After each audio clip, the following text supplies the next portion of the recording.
السلام علیکم ورحمۃ اللہ وبرکاتہ۔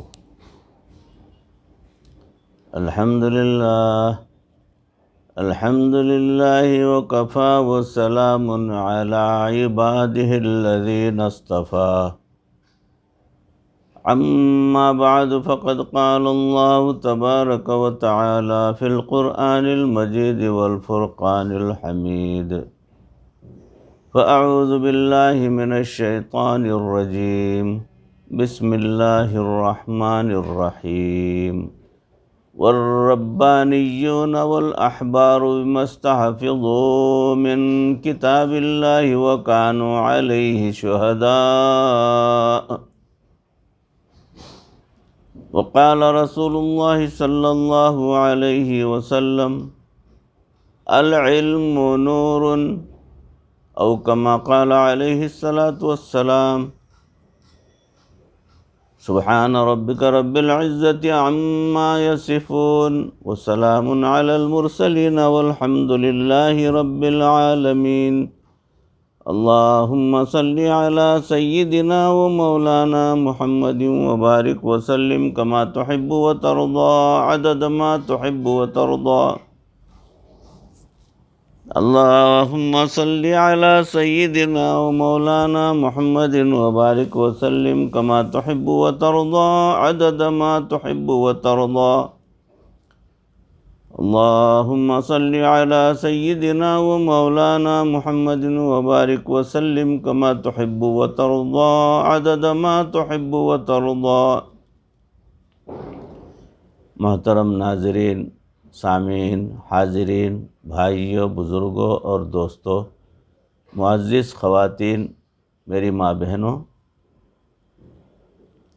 تصوف کے سلسلے میں عنوان چل رہا ہے علم حاصل کرنا انسان کے لیے بہت ہی زیادہ ضروری ہے۔ بغیر علم کے ساری محنت، ساری کوشش بیکار ہے۔ علم ایک نور ہے جو ہدایت کے راستے کی طرف رہنمائی کرتا ہے۔ انبیاء کرام یہ نور لے کر دنیا میں تشریف لائے اور انہوں نے لوگوں کو اسے تقسیم کیا۔ ان کی صحبت میں بیٹھنے والوں نے یہ علمی فیض پایا اور پھر اس کو آگے لوگوں تک پہنچایا۔ انبیاء کرام کی یہ علمی میراث چلتے چلتے آج بھی ان مدارس کے ذریعے سے امت کو پہنچ رہی ہے۔ معلمین حضرات پڑھاتے ہیں اور طلبہ پڑھتے ہیں، ان کا پورا سال اسی تعلیم و تعلم میں گزرتا ہے۔ سال کی ابتدا میں افتتاح بخاری کے نام سے ایک تقریب ہوتی ہے تاکہ متعلقین و متوسلین اور ادارے کے ساتھ محبت کا تعلق رکھنے والے سب لوگ اکٹھے ہوں اور اپنی دعاؤں سے تعلیمی سال کا آغاز کریں۔ یہ طے شدہ بات ہے کہ اللہ رب العزت جس آدمی کو علم حاصل کرنے کی توفیق عطا فرما دیتے ہیں وہ اللہ تعالیٰ کا چنا ہوا بندہ ہوتا ہے۔ ارشاد باری تعالیٰ ہے ثم اورثنا الکتاب الذین اصطفینا فی من عبادنا، پھر ہم نے کتاب کا وارث اپنے بندوں میں سے ان کو بنایا جو ہمارے چنے ہوئے بندے تھے۔ یہ طلبہ جو اس وقت بخاری شریف پڑھنا چاہ رہے ہیں یا وہ طلبہ جو دوسرے درجات میں پڑھ رہے ہیں، یہ سب کے سب ایک خاص مقصد کے تحت زندگی گزار رہے ہیں۔ اللہ رب العزت کے ہاں ان کا بڑا مقام ہے۔ یہ وہ دولت حاصل کر رہے ہیں جو اللہ رب العزت نے اپنے انبیاء کرام کے ذریعے سے لوگوں تک پہنچائی۔ یہ سچوں کی نسبت ہے اور اس کے حاصل کرنے والے بھی سچے بن جاتے ہیں۔ حضرت سفیان ثوری رحمۃ اللہ علیہ فرماتے تھے کہ اگر نیک نیت ہو تو طالب علم سے افضل کوئی نہیں ہوتا۔ بعض روایات میں ہے کہ جب اللہ رب العزت کسی عام بندے سے خوش ہوتے ہیں تو اس کے لیے جنت میں گھر بنا دیتے ہیں، اور جب طالب علم سے خوش ہوتے ہیں تو اس کے لیے جنت میں ایک شہر آباد فرما دیتے ہیں۔ فرشتے بھی طلباء سے محبت کرتے ہیں، حتیٰ کہ جب وہ علم حاصل کرنے کے لیے چلتے ہیں تو وہ ان کے پاؤں کے نیچے اپنے پر بچھاتے ہیں۔ طالب علم اس نوجوان اور اس بوڑھے کو کہتے ہیں جس کے اندر اس نور نسبت کو حاصل کرنے کی پیاس موجود ہو۔ آپ نے اسفنج کو دیکھا ہوگا، جب بھی آپ اس کو پانی میں ڈالیں تو وہ پورے پانی کو چوس لیتا ہے اور اس کی نس نس میں پانی پہنچ جاتا ہے۔ علم چوس انسان کو طالب علم کہتے ہیں۔ وہ اپنے اساتذہ کی خدمت میں اس طرح بیٹھتا ہے کہ جو لفظ ان کی زبان سے نکلتا ہے وہ اس کی یادداشت کا حصہ بنتا چلا جاتا ہے۔ جیسے پیاسا انسان گرمی کے موسم میں کتنی رغبت اور طلب کے ساتھ ٹھنڈا پانی پیتا ہے، طالب علم اس سے زیادہ رغبت اور طلب کے ساتھ اپنے استاد کی باتوں کو سنتا ہے۔ یہ مارے باندھے کا کام نہیں ہے۔ پنجابی میں کہتے ہیں خوشی دیاں و نگاں، یہ تو خوشی کی بات ہے۔ اس نعمت کو حاصل کرنے کے لیے انسان دن رات یہ کر دیتا ہے۔ اس لیے طالب علم کی نظر میں دن اور رات کا فرق ختم ہو چکا ہوتا ہے۔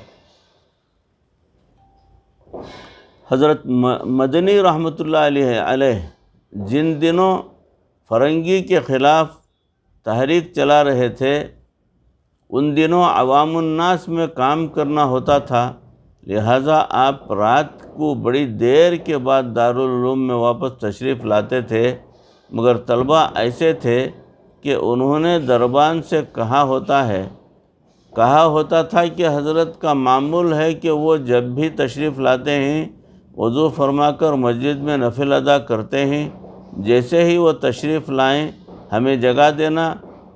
ادھر حضرت نفل پڑھ کر فارغ ہوتے اور حدیث پاک کی پوری کلاس آپ کے پیچھے کتابیں لے کر موجود ہوتی تھی۔ ان کے ہاں وقت کا تعین نہیں تھا۔ جب بھی شیخ تشریف لے آتے تھے، طلباء اسی وقت پروانوں کی طرح شمع کے گرد جمع ہو جاتے تھے۔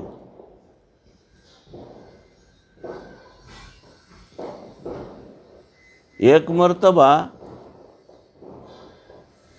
ابن تیمیہ رحمۃ اللہ علیہ کو وقت کے حاکم نے قید کر دیا۔ چند دن گزرے تو ایک نوجوان حاکم وقت کے دربار میں آیا۔ وہ زار و خطر رو رہا تھا۔ جس نے بھی اس کے چہرے کو دیکھا، اس نے اس کے چہرے پر علم کا نور محسوس کیا۔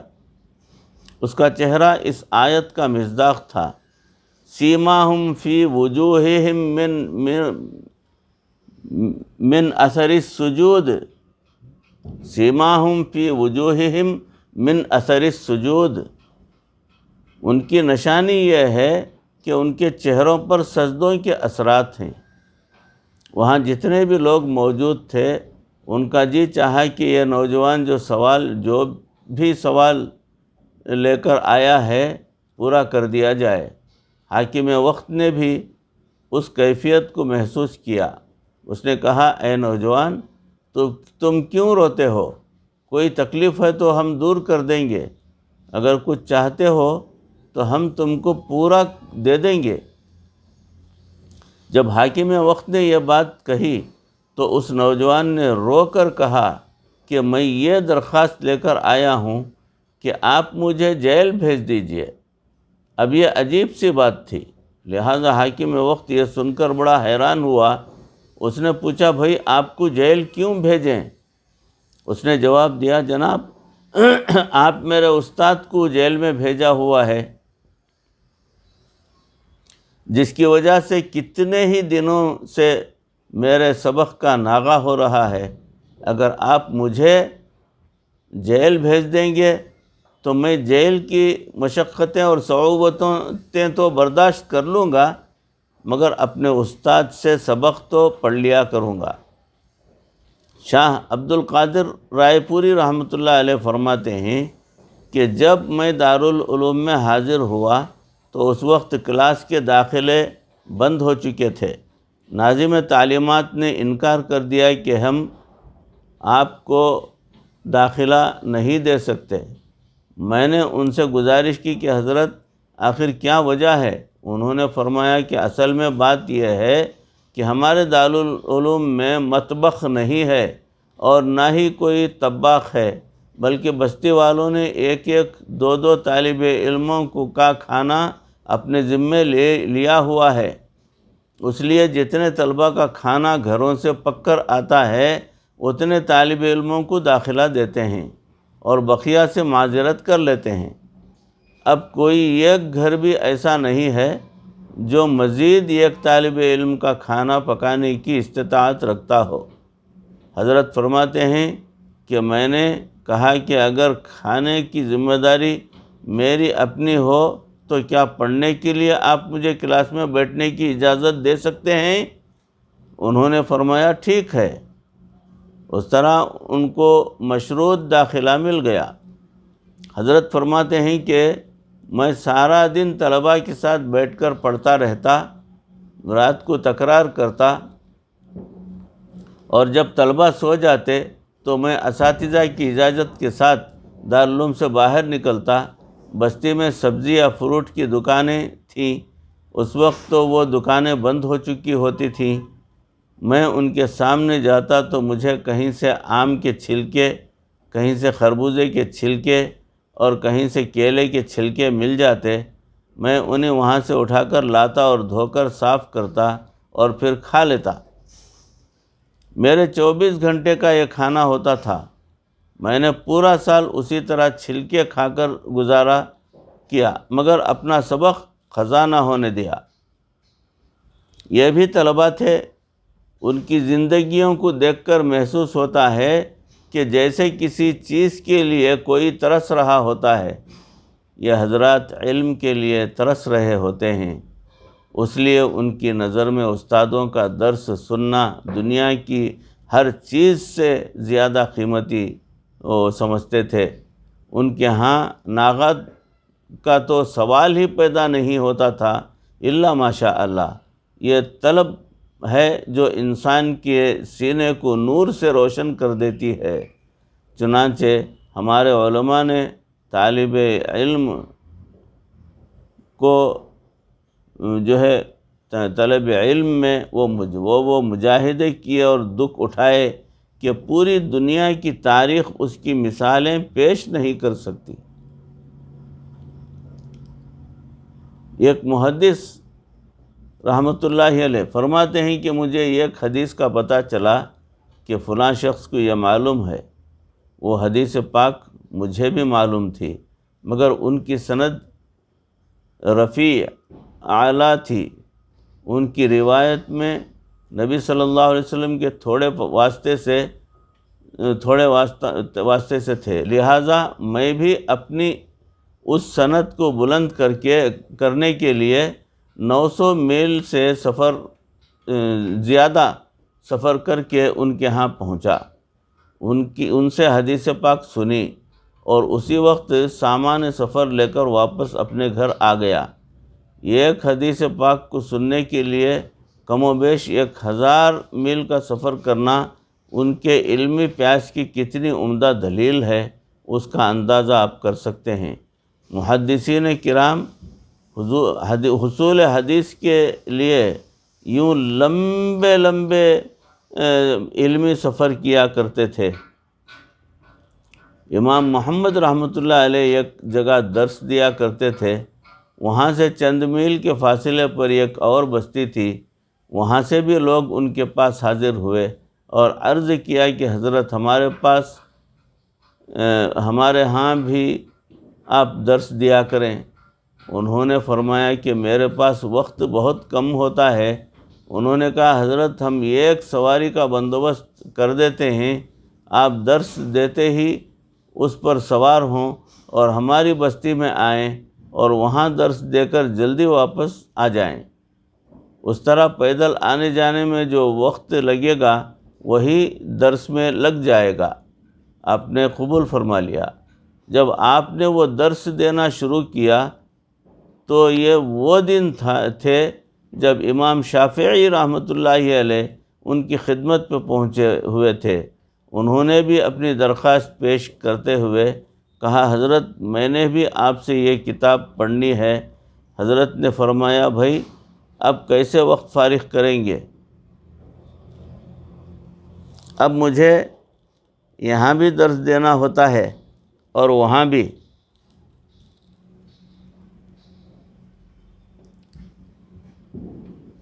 انہوں نے عرض کیا، حضرت جب آپ یہاں درس دینے کے بعد سواری پر بیٹھ کر اگلی بستی کی طرف جائیں گے تو آپ سواری پر بیٹھے بیٹھے درس دے دیں، میں سواری کے ساتھ دوڑتا بھی رہوں گا اور آپ سے علم بھی سیکھتا رہوں گا۔ تاریخ انسانیت طلب علم کی اس سے اعلیٰ مثال پیش نہیں کر سکتی۔ یہ دین اسلام کا حسن و جمال ہے۔ طلب علم کے راستے میں ہمارے اکابرین کو مجاہدے بھی کرنے پڑے، اس وقت کی مشقتیں اٹھانی پڑیں۔ یہ ہرگز نہیں تھا کہ ان کو سہولتیں میسر تھیں۔ مثال کے طور پر حضرت سفیان ثوری رحمۃ اللہ علیہ اپنے 2 ساتھیوں کے ساتھ پڑھنے کے لیے ایک محدث کی خدمت میں پہنچے۔ فرماتے ہیں کہ ہم تینوں کے پاس گزر اوقات کے لیے ستو وغیرہ تھا، ہم اسی کو تھوڑا تھوڑا کر کے استعمال کرتے رہے۔ ہمارے سبق کے مکمل ہونے میں ابھی 3 دن باقی تھے کہ ہمارے پاس کھانے کی چیزیں ختم ہو گئیں۔ ہم نے آپس میں مشورہ کیا کہ بھئی 2 آدمی تو استاد کا درس سننے کے لیے جایا کریں اور تیسرا مزدوری وغیرہ کر کے کھانے کا بندوبست کرے تاکہ بقیہ دنوں کے لیے کھانے کا کچھ انتظام ہو جائے۔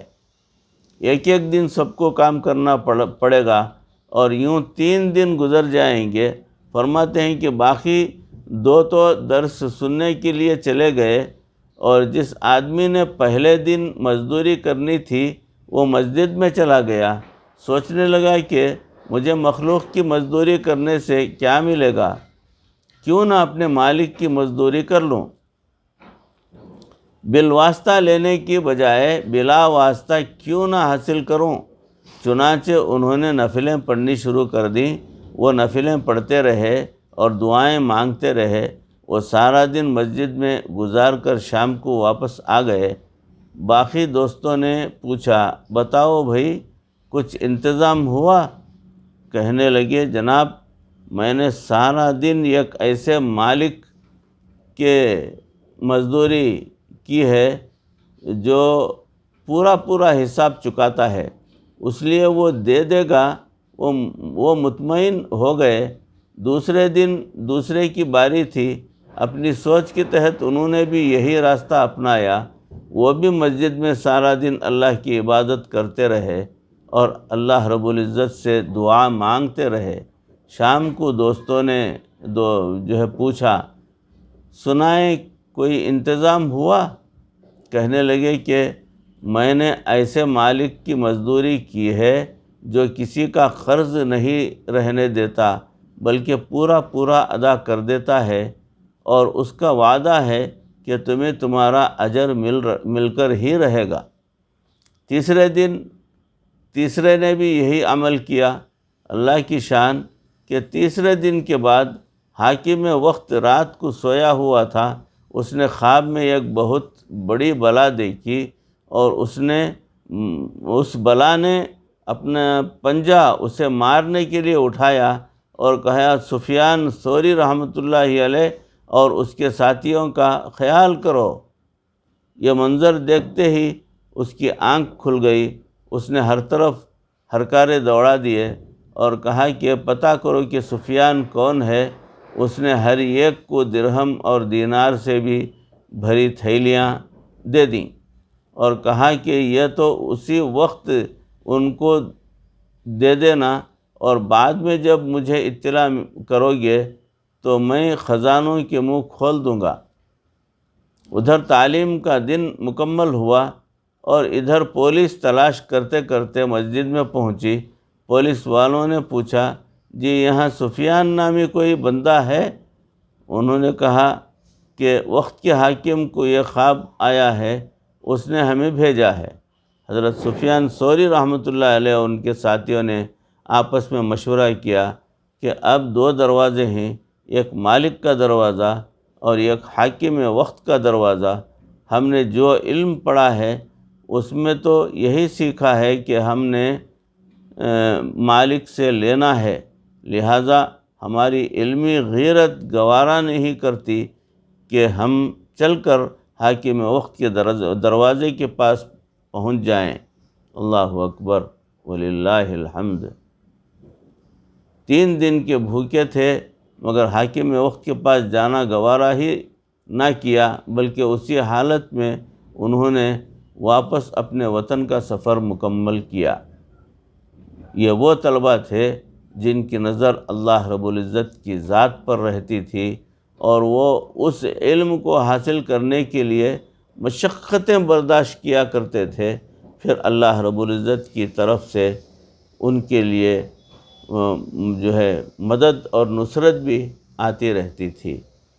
بھائیوں، بزرگوں، دوستو، یہ علم کے تعلق سے موضوع چل رہا ہے، طالب علم کی شان کیا ہوتی ہے۔ اس موضوع کے جو ہے موضوع طویل ہے، انشاءاللہ یہاں جو ہے موضوع موقوف کرتا ہوں۔ اللہ رب العزت کہی سنی باتوں کو، اس عاجز کو بھی، آپ تمام کو بھی عمل کرنے کی توفیق عطا فرمائے، ایمان کی سلامتی عطا فرمائے، ہمیں علم نافع عطا فرمائے، عمل صالح کی توفیق عطا فرمائے، مرتے دم تک کسی کا محتاج نہ بنائے، پروردگار ہمارا خاتمہ ایمان پر فرمائے۔ وآخر دعوانا ان الحمد للہ رب العالمین۔ السلام علیکم ورحمۃ اللہ وبرکاتہ۔